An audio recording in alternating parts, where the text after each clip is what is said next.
Je vous salue tous. Nous allons continuer notre enseignement sur le combat spirituel.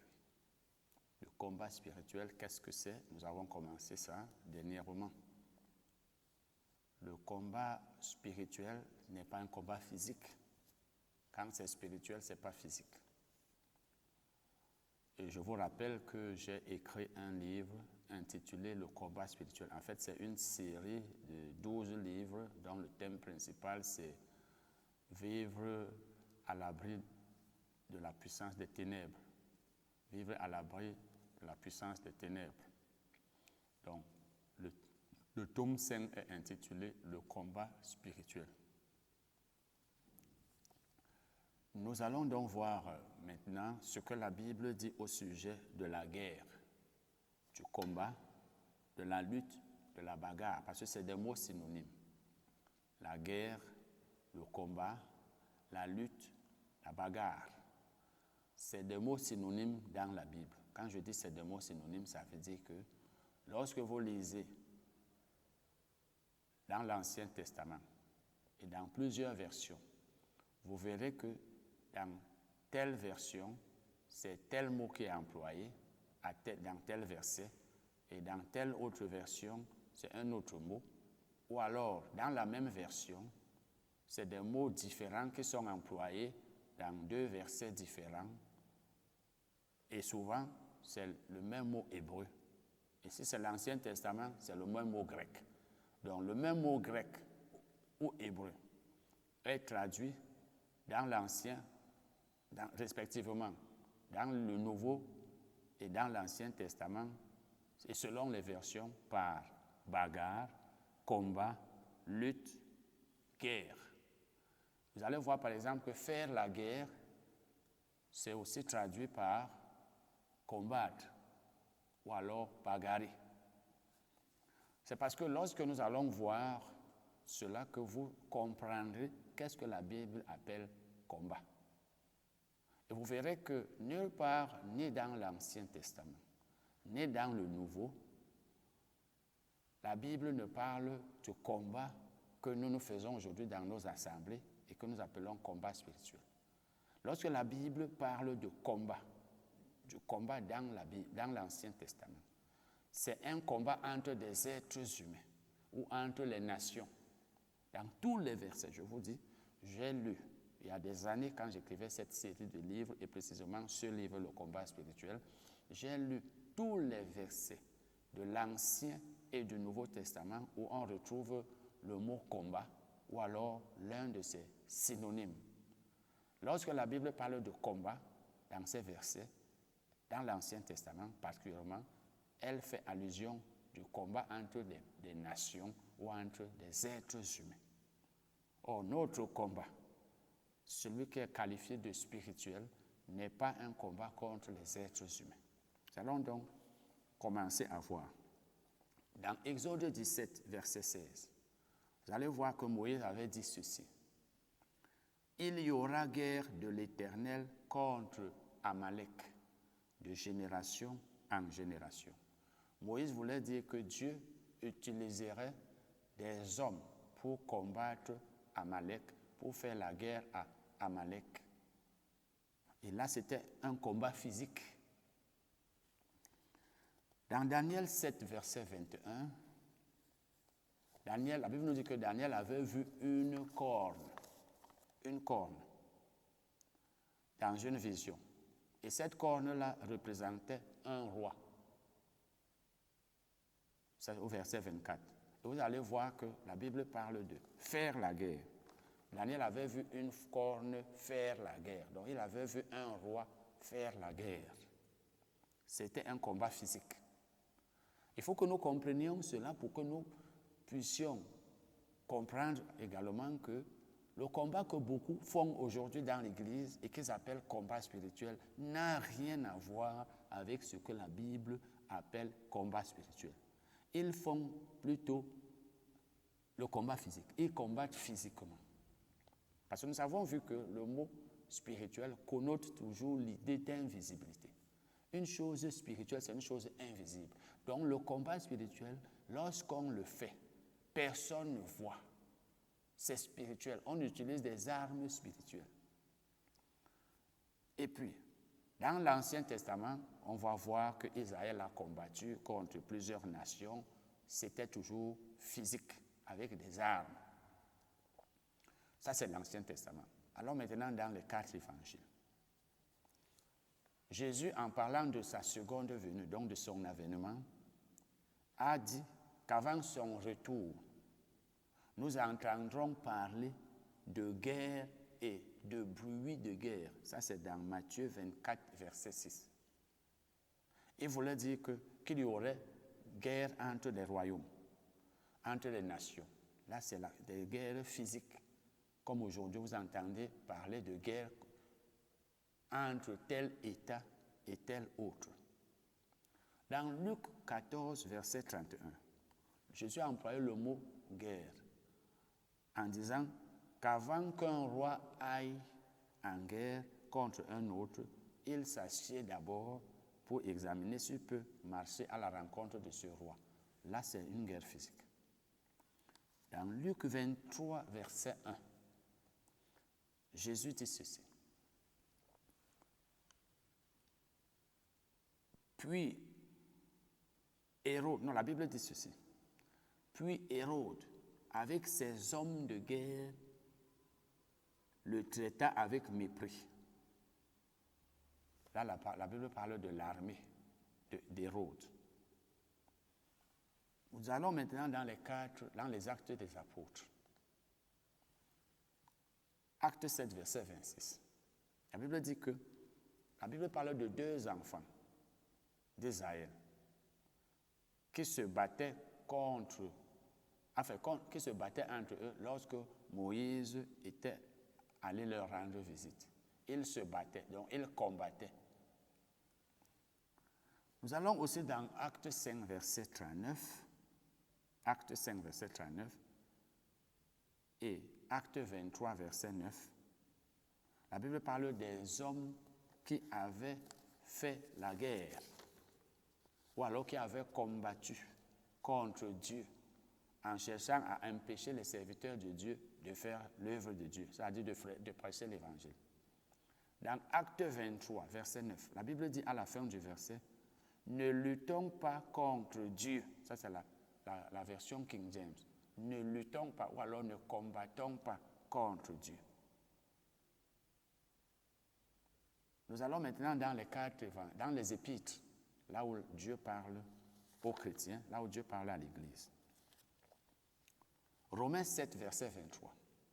Paul dit qu'il voit dans ses membres, donc dans les membres de Paul, une autre loi qui lutte contre la loi de son entendement.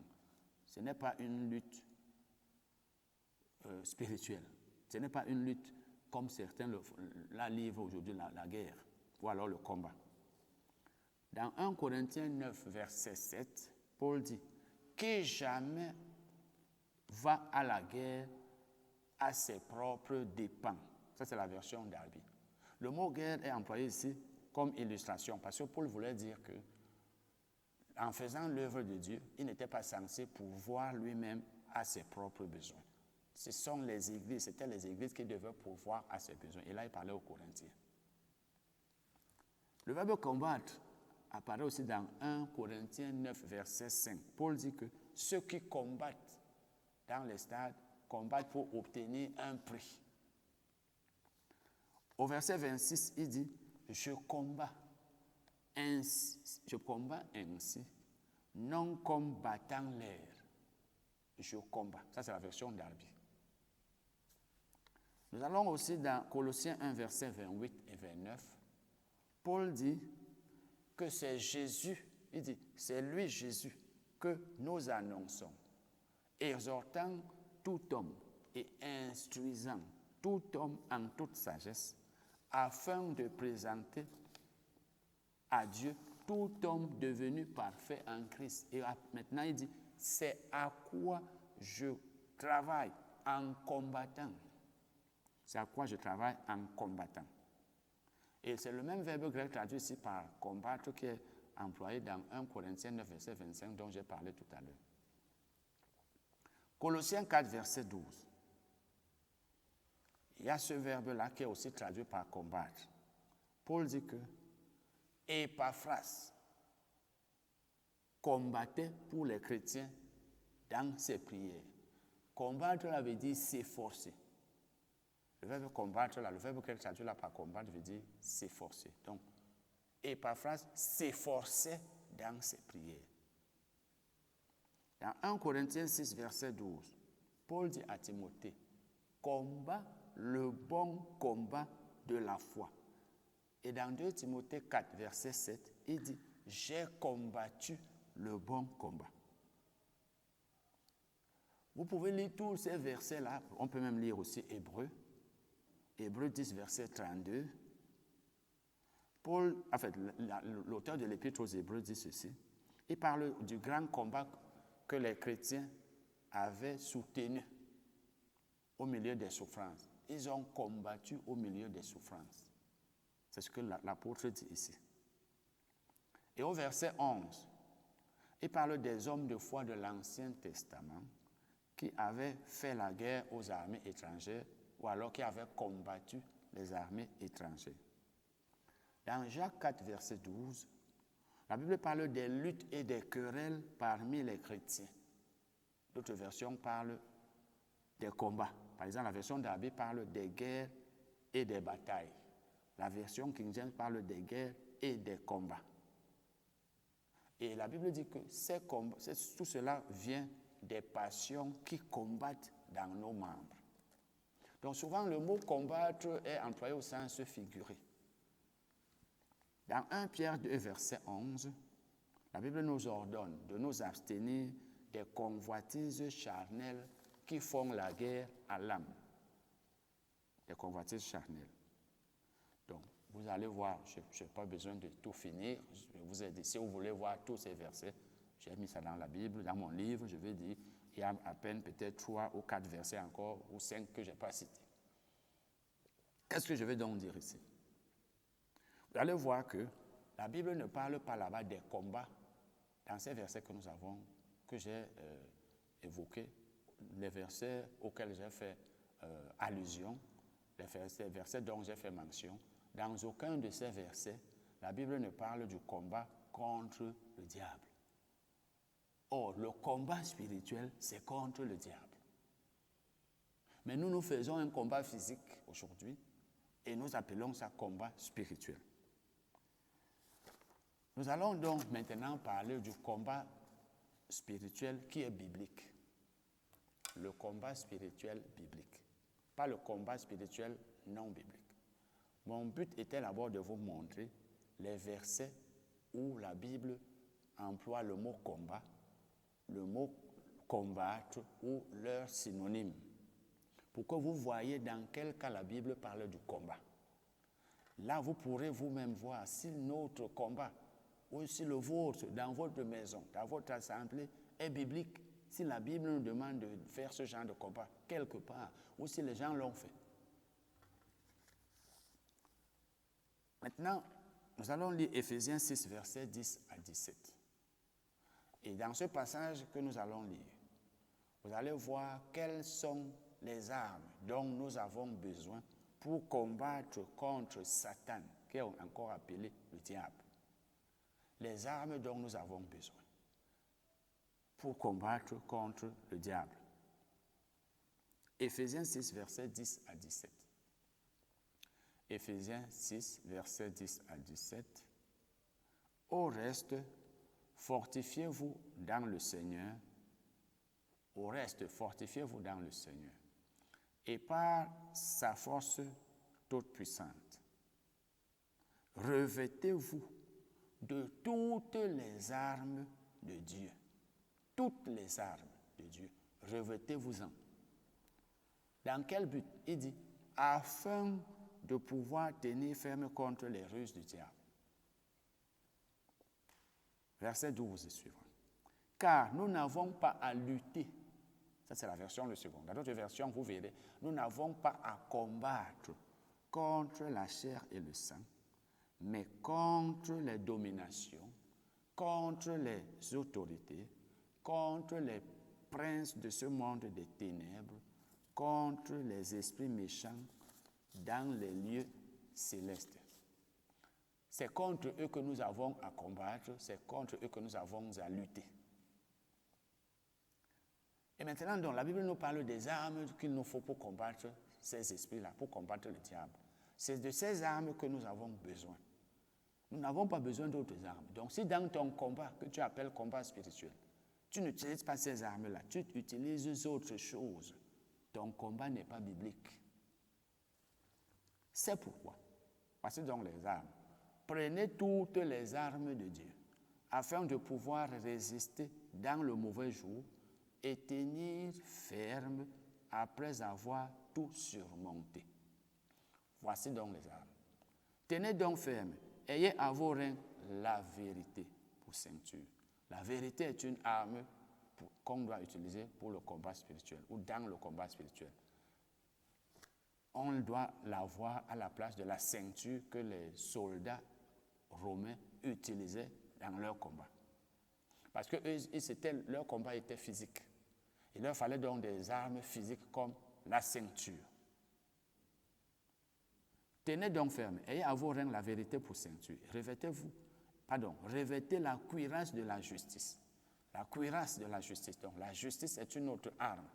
Si tu fais le combat spirituel en utilisant la justice, eh bien, ton combat est spirituel parce que la justice n'est pas physique. C'est une chose spirituelle qui n'est pas visible à l'œil nu. Mettez pour chaussure à vos pieds le zèle que donne l'évangile de paix. Le zèle, c'est une arme que nous devons utiliser pour le combat spirituel. Prenez par-dessus tout cela le bouclier de la foi, avec lequel vous pourrez éteindre tous les traits enflammés du malin. Le bouclier de la foi, ça veut dire utiliser comme bouclier la foi. Le bouclier était quelque chose qu'on utilisait pour aller, quand on allait en guerre. Toi, le chrétien, ce que tu dois utiliser à la place du bouclier, c'est la foi. La foi est donc une arme spirituelle, une arme nécessaire dans le combat spirituel. Prenez aussi le casque du salut. Tu utilises comme casque. Le casque protège la tête. Toi, tu utilises le salut. C'est lui qui protège. C'est lui que tu utilises comme arme dans ton combat spirituel. Et l'épée de l'esprit qui est la parole de Dieu. Donc, l'épée est une arme de guerre, mais toi, tu utilises à la place de l'épée, je vais dire, la parole. La parole de Dieu est une arme spirituelle. La parole est spirituelle, on ne peut pas voir la parole, ce n'est pas une chose physique. Voilà donc les différentes armes dont nous avons besoin si nous voulons combattre Satan. Si tu utilises d'autres armes, tu n'es pas en train de faire un combat spirituel. Ton soi-disant combat spirituel n'est pas biblique. Je vais parler d'autre chose, le renversement des forteresses. Le renversement des forteresses. Il faut que j'en parle parce que nous en parlons aussi souvent, et même beaucoup dans les églises. C'est normal que nous en parlions, mais est-ce que le renversement des forteresses dont la Bible parle, est-ce que c'est de lui que nous parlons aussi? Est-ce que nous aussi nous renversons les forteresses telles que la Bible nous le demande? Est-ce que nous utilisons d'autres moyens? Lisons 2 Corinthiens 10, versets 3 à 5. Nous allons lire 2 Corinthiens 10, versets 3 à 5. Si nous marchons dans la chair, nous ne combattons pas selon la chair. Voici le verbe combattre. Nous ne combattons pas selon la chair. Car les armes avec lesquelles nous combattons ne sont pas charnelles. Elles ne sont pas charnelles. Mais elles sont puissantes par la vertu de Dieu. Donc les armes charnelles ne sont pas puissantes. Sinon, la Bible n'aurait pas dit elles ne sont pas charnelles, mais elles sont puissantes. Par la vertu de Dieu, pour renverser les forteresses. Donc ces armes-là sont puissantes et nous permettent de renverser les forteresses. Nous renversons les raisonnements. Nous renversons les raisonnements et toute hauteur qui s'élève contre la connaissance de Dieu. Et nous amenons toute pensée captive à l'obéissance de Christ. Vous voyez, il dit, les armes avec lesquelles nous combattons ne sont pas charnelles, mais elles sont efficaces. Elles sont efficaces pour faire quoi? Pour renverser les forteresses. Et maintenant, au verset 5, elle parle plutôt, la Bible, du renversement des raisonnements. Donc c'est le raisonnement que nous renversons. Et nous le faisons en utilisant des armes. Donc pour renverser un raisonnement, il faut des armes. Et le raisonnement étant spirituel, ce sont les armes spirituelles que nous sommes censés utiliser. Dans la Bible amplifiée, il est écrit, je vais lire les 3 versets, je vais dire les 4, 3, 4, 5. Donc les 3 versets, 3, 4, 5. 2 Corinthiens 10, versets 3, 4 et 5. Car bien que nous marchions, entre parenthèses, vivions, donc bien que nous vivions dans la chair, nous ne faisons pas notre combat selon la chair. Et nous n'utilisons pas de simples armes humaines. Nous combattons, et bien sûr, dans la chair, mais nous ne faisons pas notre combat selon la chair. C'est ce que la Bible nous dit ici. Car les armes de notre combat ne sont pas physiques, c'est-à-dire des armes de chair et de sang entre crochets. Ce ne sont pas des armes physiques. Mais elles sont puissantes devant Dieu pour le renversement et la destruction des forteresses. Ce sont les armes qui sont puissantes. Il s'agit là d'un combat qui n'est pas physique. Dans la mesure où nous réfutons les arguments. Donc, ce sont les arguments qui sont ici à combattre. Ce sont les arguments que nous devons combattre ici. Les arguments. Et pour combattre les arguments, on n'a pas besoin d'armes physiques. Puisque les arguments eux-mêmes ne sont pas physiques. Les arguments, les théories et les raisonnements, et chaque chose haute et élevée qui se tient contre la vraie connaissance de Dieu. Et nous amenons chaque but et chaque pensée captif à l'obéissance de Christ, le Messie, loin. Voilà ce que la Bible amplifiée nous dit ici. Nous allons expliquer ça après. Amen.